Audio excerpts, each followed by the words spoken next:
rich conversation with 4 scholars around ways in which we might incorporate an ecological lens into the curriculum and spiritual formation experiences for our seminarians. I'm also pleased to introduce Beth Norcross as my co-facilitator. Beth is the co-founder of the Green Seminary Initiative and is the executive director for the Center for Spirituality in Nature. This is the first in a series of 5 webinars organized around the 5 focus areas of Green Seminary Initiative. These focus areas are education, liturgy, ritual and worship, building and grounds, community life, and public leadership. These focus areas also present the framework for a set of standards which guide our new seminary environmental certification program. Whether or not your school is involved in the certification process, and we will say more about that at the end of our hour, we feel like the information presented today will be beneficial to all seminaries. Before we get started, though, there are just a few housekeeping items. As you get a chance to see our mission statement on the screen, please be sure that your lines are on mute unless you are speaking. This webinar is being recorded in order for us to share it with others later, and muting will help us to ensure a good sound quality. For the first half of our hour together, Beth will be guiding the conversation with our panelists, and there will be time for us to field your questions in the second half. At the bottom of your screen, you'll see a chat option, and that's where you can text your questions and as it pertains to any of the following 3 topic areas. Today, under the topic of theology and ecology, we will talk to our panelists about how seminaries can equip students with a thorough understanding of the ways in which our sacred texts, theologies, ethics, religious traditions, and practices intersect with our ecological well-being. So if we could go to that slide with the 3 topic areas. So that's theology and ecology. We will also be discussing faculty development and how we might encourage faculty to integrate ecologically focused content into coursework and provide opportunities for faculty to develop skills and competency in this area. And then finally, under spiritual formation, how can our seminaries encourage an appreciation of a spiritual experience in relation to the natural world, and an understanding of and responsiveness to the spiritual, cultural, and physical harm done by ecological degradation. So without further ado, I want to introduce you to our panel. Along with Beth and myself, we have a slide with their pictures. We've got Ted Hebert, who is Old Testament professor and dean of the faculty at McCormick Theological Seminary in Chicago. Ted is the author of several books, including The Yahwist Landscape, Nature and Religion in Early Israel.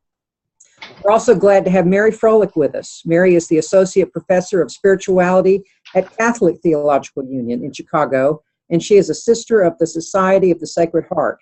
Her publications include essays on spirituality as a discipline, Carmelite spiritual writers, and topics in eco-spirituality. Rabbi Mordecai Liebling is also here with us as the director of the Social Justice Organizing Program at Reconstructionist Rabbinical College in Wyncote, Pennsylvania. This program that Rabbi Liebling is with is the first Jewish seminary-based initiative to offer a specialized certificate in justice organizing for rabbis. And finally, Larry Rasmussen, I hope that he's been able to call in by now. No, he's in Santa Fe, was having some internet issues. If he's able to join us, Larry is the Reinhold Niebuhr Professor Emeritus of Social Ethics from Union Theological Seminary and is the author of Earth Community, Earth Ethics, among many other publications. So with that introduction and some important topics, Beth, why don't we get started? Thanks, Sarah. What a pleasure to be here and a privilege. We've asked this distinguished panel to spend just a few minutes giving their reflections on how they have experienced this integration of theology and ecology and spiritual formation and faculty engagement in their own circumstances and situations.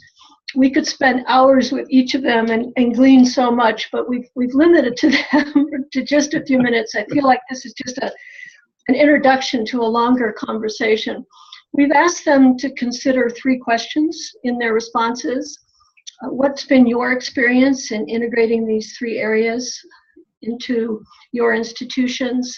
Secondly, what challenges have you encountered, so that those of you listening might have a sense of similar challenges or things that you might encounter?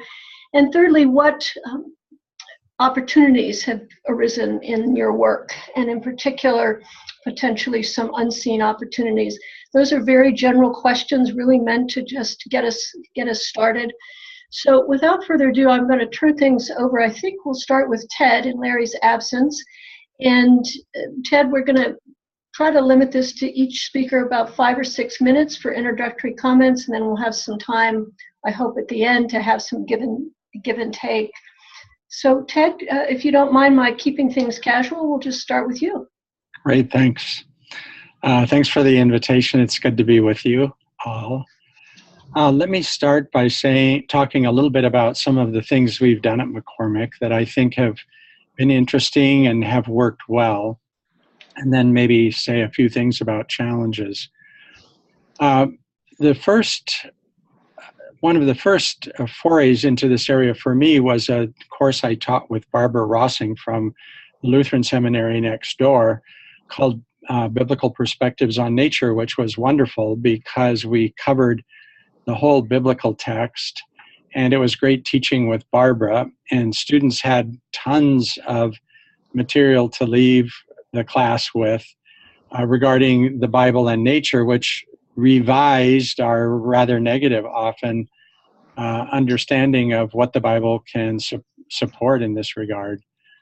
The downside of that course was we felt students had tons of material on the Bible, but what would they do when they stepped into a congregation or a nonprofit with all of this? How did this connect? The next sort of development for me was working together with Claire Butterfield, who was then director of Faith in Place, which is an environmental nonprofit, interfaith environmental nonprofit in Chicago that has worked with more than 1,000 congregations in the city on issues of sustainability. And we put together a course called Religious Leadership for an Ecological Age, where we tried to do a more integrative approach, including both theology and biblical texts, together with some literacy about the science of the issues that we're facing, and using the experience of Faith in Place, some practical guidance on how to work with communities and congregations on these things. It was a fantastic class. The thing we're doing now is even a bit more integrative, and that is we've assembled a team of 4 of us to teach this class. Anna Case Winters, who works in theology and the environment at McCormick, myself, and 2 of the staff from Faith in Place, Brian Souter, the new director, and Veronica Kyle, one of the associate directors, a course on environmental leadership. So this is kind of fully integrative, drawing on the experience of Faith in Place and also the expertise that we have here at McCormick. The last time we did this class, and it's one that we were trying to do regularly, we opened it to people that were simply interested in a certificate, also to our master's level students, also to our DMin students. So we had different tracks in the class. So we had a very eclectic group of students, and it was great. And we were able to draw on a lot of the things going on in Chicago that Faith in Place knew about. So for me, the field trips were the best part of the class, and the engagement with initiatives that are going on in this area that have a basis in faith. That's our sort of best sort of work on this here at McCormick, and this last version of it, I think, has been the most successful.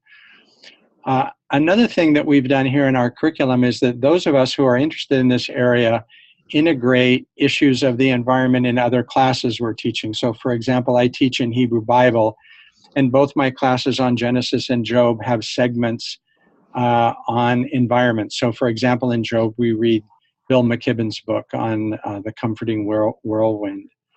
Anna Case Winters also includes components of the environment in her classes as well.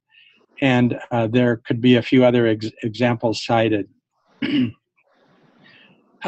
We have an open curriculum at McCormick, so students may put together a concentration in environmental studies if they choose to do so.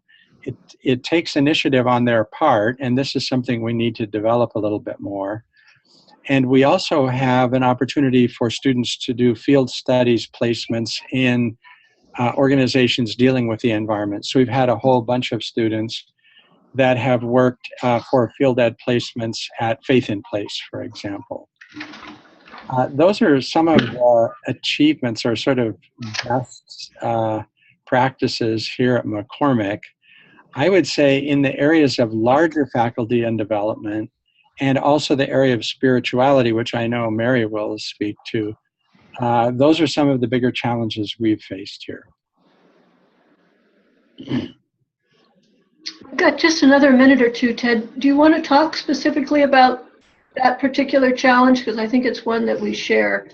You've got just a minute or two left in your time. Okay, I was trying to stay within the time there. I appreciate that. I apologize in advance. I'm going to be a harsh time. No problem. I'm dean now, so I have to think institutionally as well as sort of in my field. And thinking about faculty development, we're very serious about faculty development and support for faculty development. The question of faculty development in environmental leadership, I think the big challenge there is that we have so many big issues going on in our neighborhood and at McCormick as an urban seminary that I don't know if I can put it this way, but that this issue competes with other very urgent and important issues that we're facing. Questions of violence and diversity and racism in Chicago and other things like that. So our faculty development tends to follow the lines of faculty interests in many areas, all of which are pretty important to us as a seminary. So we've kind of handled this by supporting those faculty that want to follow this line and this issue as well as they can. It's been a little bit more challenging for us to think of how to do this across the faculty and across the curriculum, giving other challenges that we have. Thanks, Ted, and I'm going to come back to that question. Thanks so much. Mary, would you like to see it? It looks like you might be muted. Let's see what happens when you talk. There, I think, am I on now? Yes, you are. Thank you. Okay, good, thank you. Okay, well, I'm very happy to have this opportunity. Here at Catholic Theological Union, actually, we have had a Green Seminary Committee. I think it seems like it's been 10 years, but maybe it hasn't been quite that long. Anyway, for quite a while. So we've been, trying to focus on a lot of these issues. And we have had the good fortune that we have several faculty members who are very, very committed.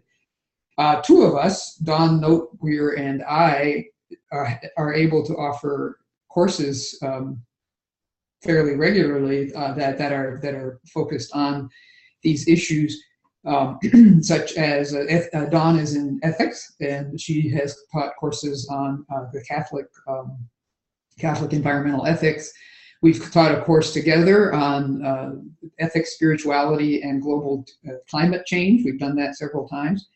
And I've taught courses in spirituality. I'm doing one this coming semester on Earth spirituality for Christians. That's the name that I gave it.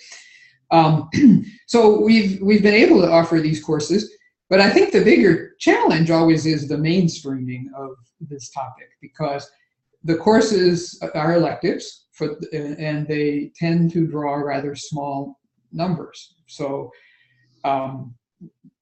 it would be rare for one of our courses to have a significant, well, it's always significant, of course, but often they might be in numbers such as 5, 6 students.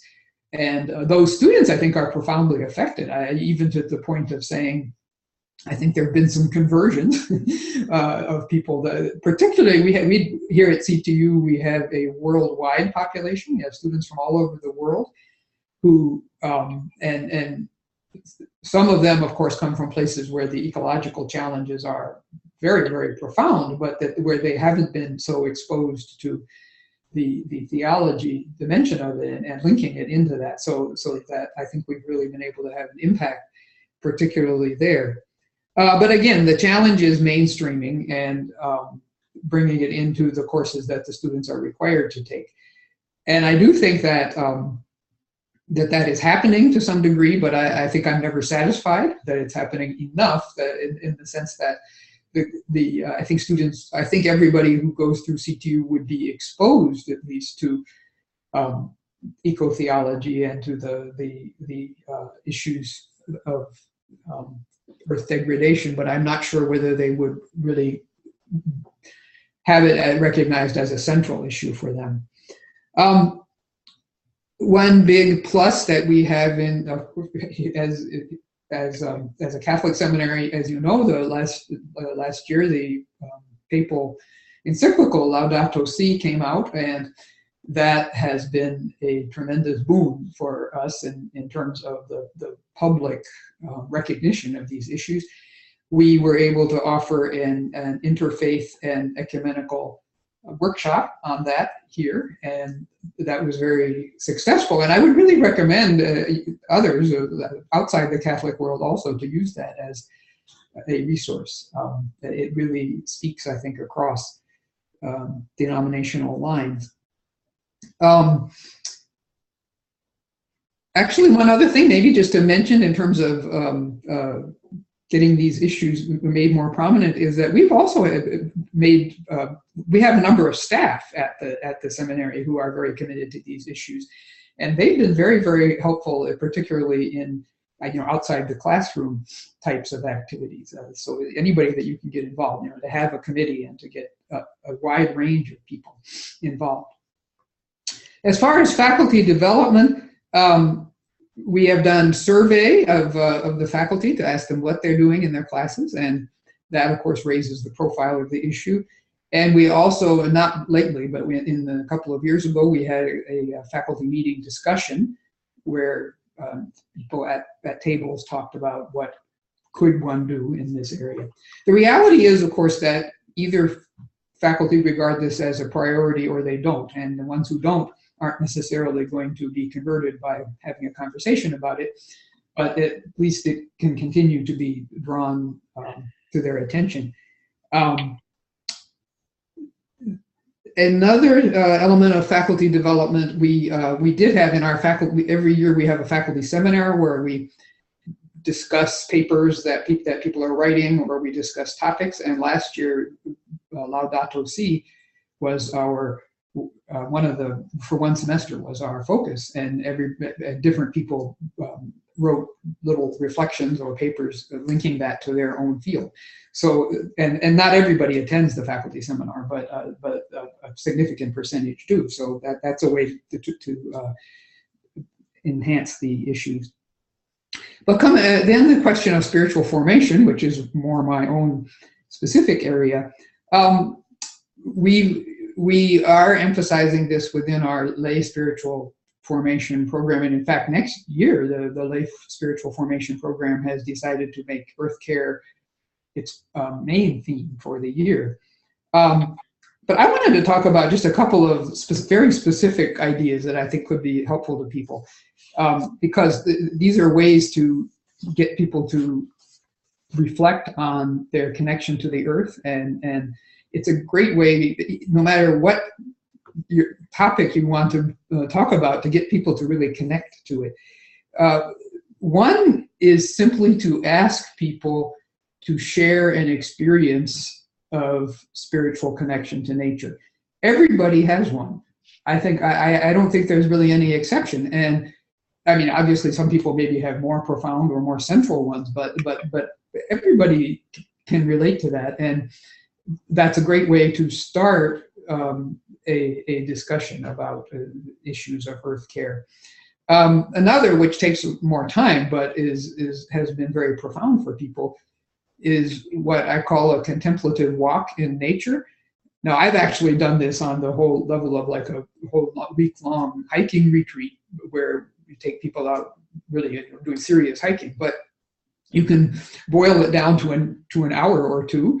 And we have done it right here in Chicago in the middle of the city on a not very nice day, so it doesn't have to be a beautiful day. Just go out and walk very slowly around a couple of blocks. And the invitation to people is to contemplatively notice the natural world, whatever you notice, and then come back and talk about that, share that, and reflect on it. And it's a remarkably powerful little exercise, and very simple as a way to engage people in thinking about their connection to the earth and what difference it makes. So those are a few thoughts.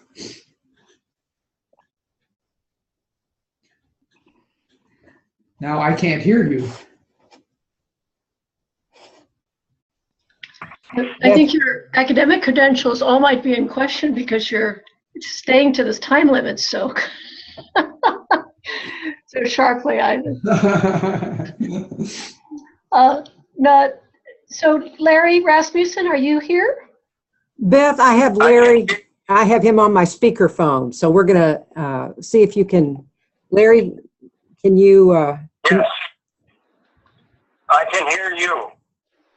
Can you hear Larry, Beth?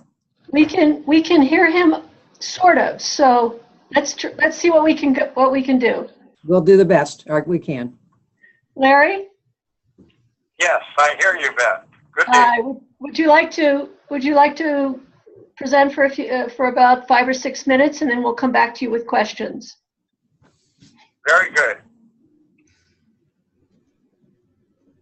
Did you want me to address the questions that you sent? Yes, if you would please, in 6 minutes. Yeah, I've not been able to follow the webinar, and I regret very much not hearing the other panelists, so this will kind of drop out of the air. The internet is down in Santa Fe. I tell students now and again that it's a good discipline to fast from the internet, but it shouldn't be enforced like this. And let me say something to what I've seen that has worked mostly, maybe some things I've seen that haven't worked. I've seen 3 different types of curricular offerings and have been engaged in those kinds of offerings myself. One of those is on the ground contact with communities that are working on place-based efforts to address the issues that are impacting them, whether it's climate change or inequality and poverty and the links between them. In these courses, students affiliate with communities that we identify in the region. They spend time there, and then the whole class gets in on research about that community, and then we go there, and the students who have researched the communities conduct an in-place interview with the people working in those communities. So I've got a course that I'll be teaching in the fall back at Union Seminary called From the Ground Up, Community Resilience. And I've done this several times, and I've seen it done by others. There isn't really any substitute for direct contact and direct affiliation. It shouldn't be a visit by the class. There should be students who then establish a relationship, and so that they go there on off-class times to be a part of that community. And how much, depends on how much time is available. But it's not just a one-time visit. It's a researched visit with preparation. Then and its focuses on place-based efforts around concrete issues of that neighborhood as they articulate, experience them articulate them. Another type of class is issues oriented but located at the seminary. I've worked on topics vital to both the life of the community of faith and the life of the wider world, and tried to put so-called experts from each domain together. So we've done something like water and the baptismal life. So water issues, the literal waters of life issues. What are potable water, sufficient water, climate change and water, understanding water and who we are actually as water people, and then relating that in conversation to the people, for example, in worship or in systematic theology on the sacraments and baptism, and what conversation happens when you put those two together, or food. In Christian terms, the Eucharist or communion. What does the Eucharist have to do with your food shed? What does it have to do with food deserts? What does it have to do with nutrition? What does it have to do with the way food is produced, energy is used, etc., etc.? Or beauty and ecological restoration. Beauty is a major religious theme. The Orthodox say probably beauty is what saves us. But what does it have to do with the condition of the planet? So that, or energy and how we live. So the issues seminar encourage a dialogue between compelling issues or observances for the faith communities and their counterpart, their on the ground, real life counterpart in the wider world. The third kind of course is kind of a theory seminar. I'm going to do one at Union Seminary this fall on climate ethics, the arc of responsibility.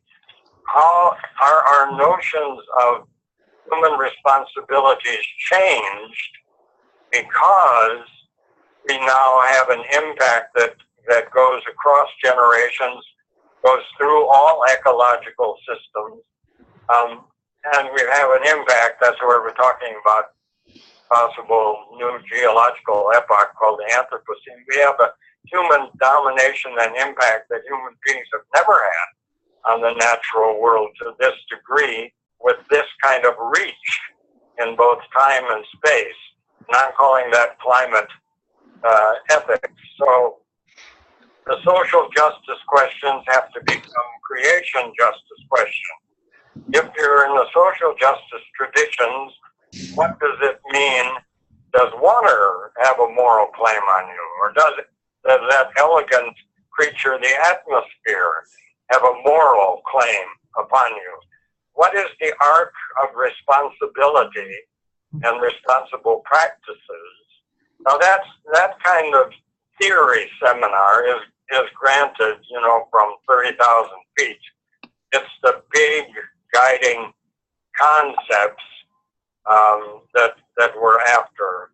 But I want to do it, even though it's not every day on the ground like the first seminars I mentioned to you, because ideas do matter in our cosmologies. For our sense of responsibility. Now, do you still hear me, or am I going on? Yeah. Can he hear me, Sarah? I think his initial time is up. Larry, can you hear Beth? Yeah, my time's up. Well, just for now. Just for now. Thank you so much, Larry, for those three courses. Sound so interesting and so different. And Mordecai, would you finish us up here for this part of the session? We're so eager to hear from you. Sure, love to. I think I might pick up where Mary left off, which is more on a very practical level. So when I teach a course on the environment, I like to change the classroom from what it normally is. So I like to construct some kind of nature altar in the front of the room by bringing in different items so that the atmosphere of the classroom changes immediately. And then I'd like to begin with some kind of earth meditation to ground people in the earth. I try to do a guided meditation with people at the beginning of every class that somehow helps them relate to the earth. I find that trying to change the atmosphere of the class helps them readjust. What I like to do in a class based on the environment is somehow indicate that it's different than other classes, that it is going to be an integrative class, and that it's not going to be a class of just what happens to be in our heads and of thought, but it has to be a class that really incorporates our hearts, our bodies, our head. That's what it means to be engaged in environmental work from a spiritual perspective. That kind of integration is required. So modeling integration seems to me to be a good counter to the dominant society about how things are divided. And that is so much at the core of the problem of how we treat the earth and how we live on the earth. So that whole an approach to the classroom and approach to teaching that is very integrative in environmental work is important to me. And I also like to take students outside in a class and do a nature walk and have them reflect on what happened. That really hands-on piece is very important. I teach a course on rabbi as environmental activist. I teach a course on food justice. I teach another course on sort of economic development that includes a lot of materials around the environment.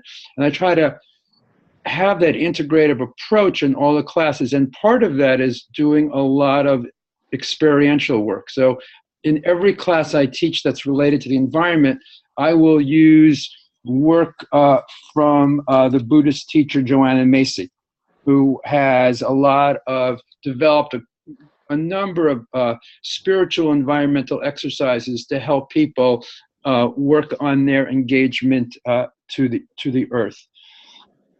So I try to incorporate the spiritual formation piece with the academic piece at the same time, again, to model an integrative approach so that every class has a piece of meditation, has a piece of spiritual reflection, has a piece of integrative work where they are talking to one another about what their experience is, as well as doing a piece of, and every class has some text. At Jewish seminaries, we, value text a lot. So either some biblical text or rabbinic text that is related to the topic at hand is incorporated into the class as well as whatever other academic pieces, are relevant to the subject. And as Larry said, I think that hands-on involvement in neighborhood communities is important. So in some of my classes, they have to, during the course of the semester, work 10 hours at a local or neighborhood environmental campaign. And then they have to write reflections papers about it and report back to the class as well on it, so that they understand what environmental activists actually do out in the world. And then that also then changes the nature of the conversation in the classroom when they bring that piece in. And sometimes the assignment for the class is also one that's very practical. So I've given an assignment, develop a 4 or 6 session adult ed curriculum that could be used at a congregation on environment, on Jewish approaches to the environment. So that has them thinking about how lay people are going to look at this subject how to translate it into terms that other people are going to understand, and how to make their learning practical. So I think the thing about the environment is, given the environmental crisis that we're in, it is very important to give them tools to bring it into the level of day-to-day application with the lay people that they are going to be serving throughout their careers. Related. Mordecai, you're just about up. Did you have one last? Yeah, one last thing. Given, again, where we are, I believe it's very important now to include nonviolent direct action into courses on the environment. We'll leave it at that. Thank you. Well, thank you all of you really for such thoughtful comments. And there are a few threads that are working through that I'm recognizing. One is this importance of field work, getting on the ground, having students get out of the institutions and into the world. Secondly, this idea of integrated classes, not just standalones, but integrative. And then thirdly, this challenge that we're all having, which is the faculty are in, tend to be siloed and following their own interests and have a lot of really important things that they're thinking about, and how do we get them to integrate earth care on top of that or into that. So we wanted to take the next 8 or 9 minutes just to give you an opportunity to respond to each other. And so was there anything that came up while another was speaking that you'd like to respond to? Just a reminder, if you do, then if you would take your mute off so we can hear you. So any thoughts or comments? Anything that resonated with you that some of the other speakers were saying? And you're asking the panelists? Yes, I'm asking the panelists that question. Mm-hmm. And while you're giving that some thought, I might ask you to address this. This question of integration and how do we get well-meaning faculty who are interested in race and women's issues and poverty and so forth to be more engaged with creation care engagement. It seems like another issue. So what I'm wondering is what efforts that you've made to integrate creation into those very subjects, encouraging women's issues to include, to see the impact of the environmental crisis on women's issues and poverty and race and so forth.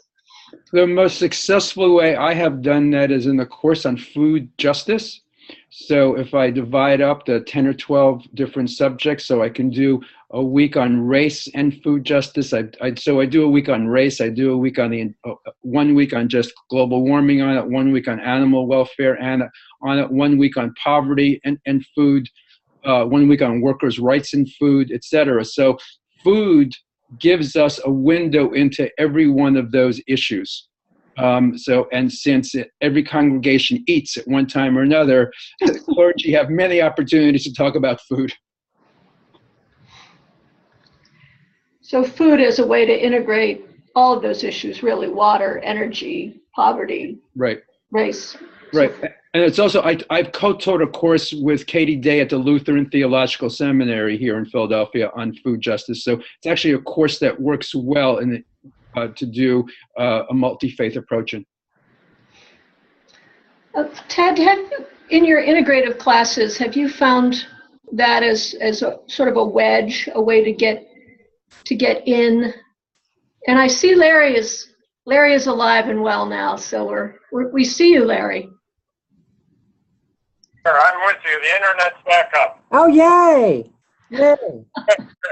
So just asking the question if there are there things that have come up during your other colleagues' comments that you'd like to comment on. And I was raising this question of how to, I think Mary and Ted both spoke to it, and Mordecai as well, this notion of getting inside our other colleagues' interest areas and a way in which creation, care, and engagement, environmental issues can do that. Ted, did you have some thoughts on that? The integrative class I was speaking about, excuse me, is one that draws on faculty and experts who already have an interest in this. So 2 of our faculty are members of the Faith in Place environmental nonprofit in Chicago, and the other 2 are those of 2 of us that are most interested in this at McCormick. So for us, this is a fantastic experience to have dialogue with each other and learn from each other, as well as making a contribution. The more challenging thing is to draw in others from the faculty for whom this is not such a major interest. I might just mention that when Mordecai was speaking, I really like the idea of mounting a class on the environment in which you invite other members of the faculty to speak about the environment from their perspective. Yes. I think that's a really creative way of, in a very positive way, drawing others into this that might not have been predisposed to think that way. So that's just a new idea for me that I really like. Yeah. And one thing that, Mary? go ahead if you were. No, please. And I maybe others do this as well. We have every year we have an Earth Week, which is around Earth Day, and that's a time when we do a variety of things that are focused around the issues of Earth care and Earth justice. And it's an opportunity to have, like, we have a prayer service, at least one prayer service, and that's an opportunity to have, in that context, to make links in a public way to a variety of issues and to engage people. So that would be more on the level of the students, engaging a wide variety of students. One other area that I didn't mention before, but that we do have this is a focus, is in the area of worship. And the worship courses are, in fact, required courses. And so the students are asked to prepare homilies or to prepare prayers, to prepare worship services around these themes. And again, that gives the students that might not be their primary interest, but it gives them a chance to think about how would they integrate what they see as their more primary focus, if it may be race or women or whatever, that with this issue. So it's giving the challenge to the students. But again, it does depend on having faculty who want to do that, and that's always the. We have just a minute or 2 left for this section. We do want to get other people, some of the participants' questions in here. Any other comments from the panel? Things that sparked your interest as others were speaking?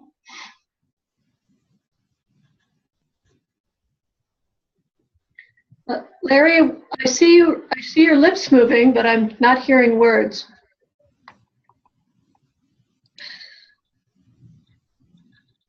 I'm sorry, Larry, we can't hear. It didn't work. He was on my phone, and then the call just died, so we were really having trouble in Santa Fe. All right. Well, let's go to some of the participant questions, Sarah, and then maybe we'll come back to Larry if we can get him on.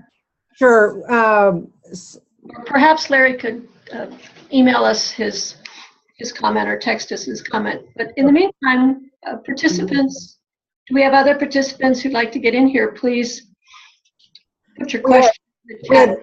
We had one question asking about helpful assignments and texts, but since that question was asked, some of our panelists have given some good answers on that already.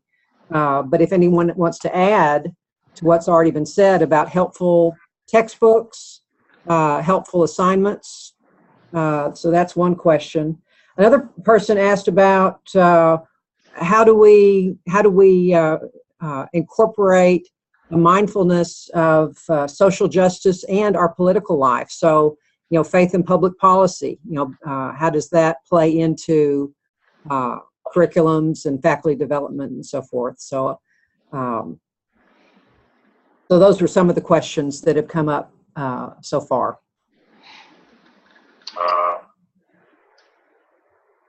We've also had Luciano Machado from Brazil has offered us some resources about their mission there to spread the encyclical Laudato Si, so people can experience eco-spirituality. So looks like we've got some good resources that we can look into and share with others, but not really a question from that participant. And lots of resources on our respective websites as well. Right. Larry, I'm hearing you. Did you want to get in here? Yes. I found that that there are a number. You just mentioned websites. There are so many new groups that have arisen that are doing very interesting things that can be related to seminaries. I mean, I'm of course we've got Green Faith, but I'm thinking also of Eco Faith Recovery out in Portland, Oregon, or Earth Ministry in Seattle. I think it's helpful to be looking around in our own regions for non-governmental groups that are related to faith communities, usually based in faith communities, often interfaith projects that are right on top of the issues in the area. And a lot of that can be explored by websites. I'd like to add something at this, given the question about incorporating, concerns in the world right now. I think that what's happening out at Spirit Rock, at Sacred Stone and Standing Rock out in North Dakota right now is very important. The struggle of the native people there to stop the pipeline is framed in the terms of water is life. And all of the work that I was out at Standing Rock for a week, and everything they do is preceded by prayer. All of their actions are extremely prayerful. They are, of course, deeply rooted in the earth. I think that we have that part of the responsibility of non-native peoples is to really raise up the struggle of the native people, their relationship to the land, what we can learn from them, and particularly in this moment, how they are conducting a very prayerful, deeply earth-connected, nonviolent struggle. And that on many levels, we can learn from them, and looking at issues like the doctrine of discovery, and how the dominant world has used that to really destroy the earth as well as oppress the native people. And that is something that all of us can incorporate into our teachings, I think, right now to very good use. Could I just comment about sort of together about the questions about assignments and also about the connection with social justice?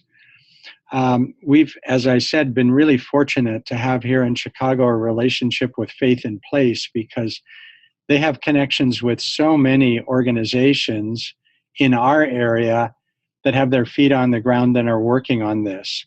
So when we leave McCormick to venture out into the neighborhood here, there's not a place we stop that doesn't immediately have a connection between the environment and justice. I mean, it's just built in. And I was thinking of this when Larry was also talking about this really cool class from the ground up. I mean, when you're working at these places, the connections between justice issues, race issues, and environmental issues are just so obvious.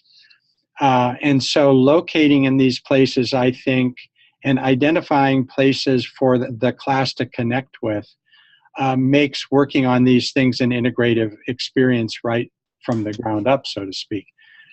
Another thing I might mention is that we try in our class to sort of ground the basic assignment for the class in a particular social context, which students identify right at the beginning of the class. So, and this is anyway the model for our Doctor of Ministry program, but it also becomes a model for this class. And I think by thinking about intervention in a particular social location as a starting point, and thinking about an action that students could do in there, and then bringing to bear what they learn in the class to that, is a way of shaping and integrating an experience for us that has worked really well.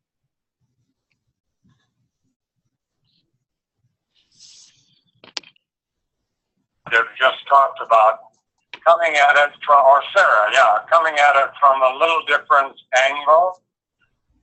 Namely, asking, one thing that I did at Union, for example, was to start the first class of the semester with a walk around the block, once around the block. But to do both biographical, historical, and geological history. So you go down to Riverside Park and you see the tracks of the glaciers in the Manhattan shifts that that is at the surface. You start talking about the geological neighborhood that you're a part of.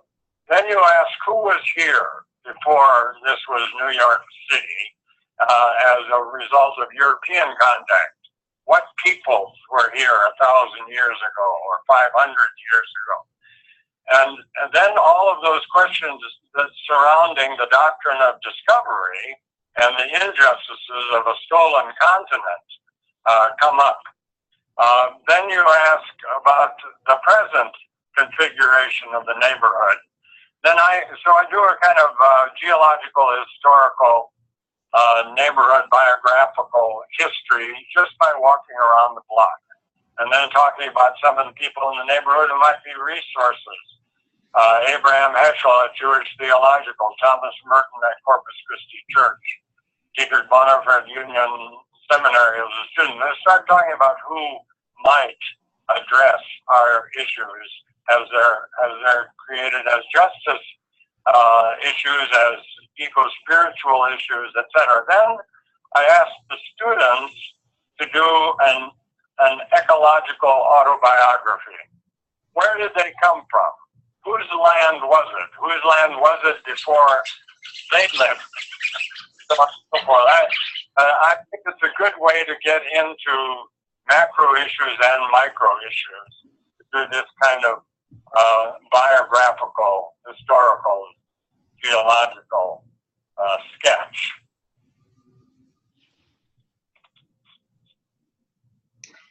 Thank you, Larry. Other comments from the panel? And Sarah, do you have other participant questions coming in? Yeah, we've had a couple of comments from participants. One was from Laurel Kearns, our other co-founder of Green Seminary Initiative, who makes a suggestion that she's offered smaller credit courses since students often think they can't afford to take a whole eco-themed class because of all the requirements. So she's had success in offering a half class on a topic such as animals or food, and gotten several students who tell her that they would have not signed up for a whole semester class. So that's another good suggestion from Laurel. Thanks, Laurel, for that suggestion and for participating today. And other questions coming from the participants, Ms. Sarah? There's a couple of questions, and I may ask Fletcher to jump in and respond to this. There's been a couple of questions about work in Latin America. There's an upcoming conference that is going to be there. So Fletcher, could you briefly touch on that?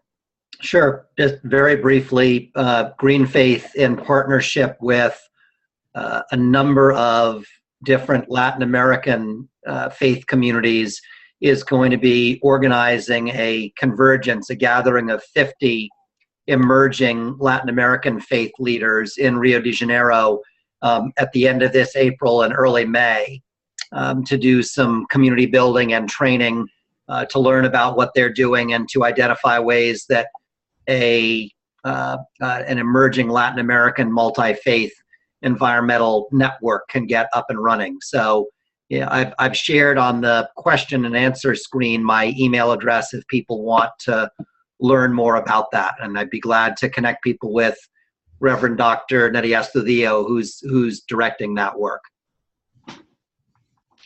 Wonderful, thanks. How are we doing on time, Beth? Well, we've just got a few more minutes, and we've probably got 1 minute for last comments from any of our panelists. And while you're thinking about that last comment, just pointing you to the website, the Green Seminary's website, which is in the process of being revised, but it has tons of really great information in it. In particular, this list of syllabi is unbeatable. I know when I'm putting my classes together, it's really a terrific resource. Any last comments before we wrap up? I know Sarah has just a couple of housekeeping things that she wants to cover.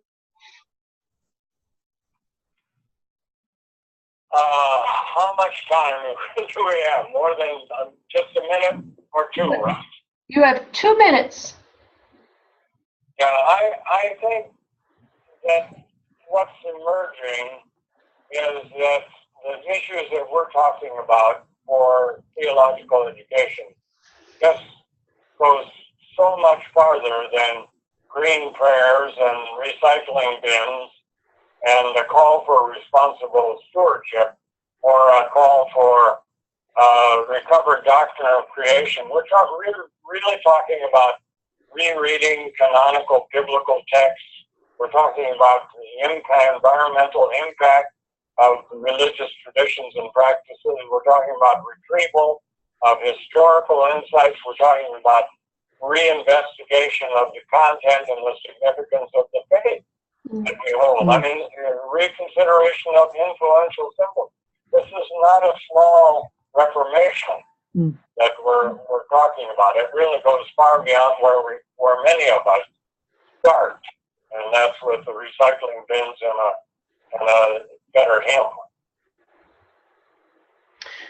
Well, thank you, Larry. That's such an important point. And I would point out, too, there's a wonderful new text, if you haven't seen it, called Eco-Reformation, mostly Lutheran writers, but really a terrific, terrific compilation of lots of different perspectives on what a real ecological reformation would look like.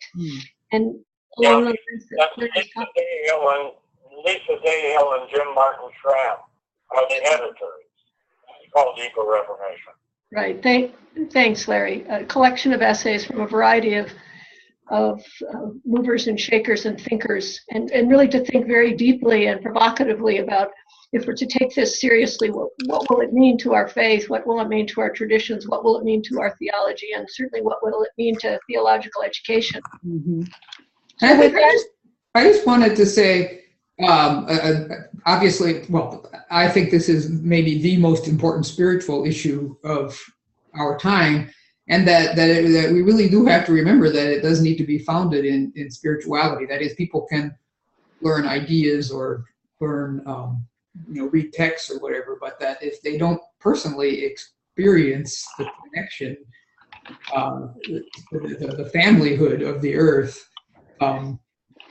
there's not so much likelihood that they're actually going to do something about it. And so that is one of the challenges, is to take it beyond the intellectual and even beyond activism, only activism, to this being a real shift in identity for people, a shift in spiritual identity. Thank you, Mary. Beautifully put. Thanks, Mary. I think it's time just to make a couple of closing points, Beth, if that's okay. Certainly. Okay. First, I want to thank everyone for participating for this panel. So appreciative of your time and for all the participants. This has been a great discussion, which has given us a lot to think about. If the slide could show what we've got coming next, like I mentioned earlier, this webinar today is the first in a series of 5 webinars that is being offered every 2 weeks. The topics are selected based on the 5 focus areas of Green Seminary Initiative. So the next one is on liturgy, ritual, and worship.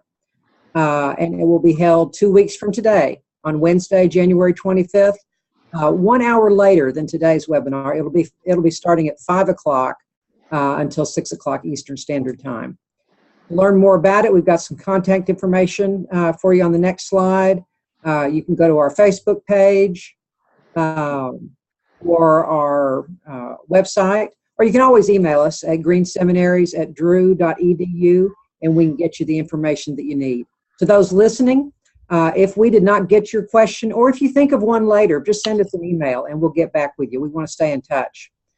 Finally, we've got on the next slide, if you and your school are interested in learning more about our new seminary environmental certification program, there is an orientation webinar on Wednesday, February 1st from 5 p.m. until 6 p.m. There it is. The application period is open now to enroll, and it will be open until April 22nd, Earth Day. More information about that can be found on our website and on our Facebook page, or again, you can always email us. And the last slide there is the contact information if you hadn't already received it. In closing, at Green Seminary Initiative, we feel strongly that there is important work ahead as we equip the religious leaders of today and tomorrow for the ecological challenges that are facing our world. So thanks again for joining us today, and we'll see you next time. Thank you all. Thank you. Thank You're you. welcome. Thanks. Bye. Well,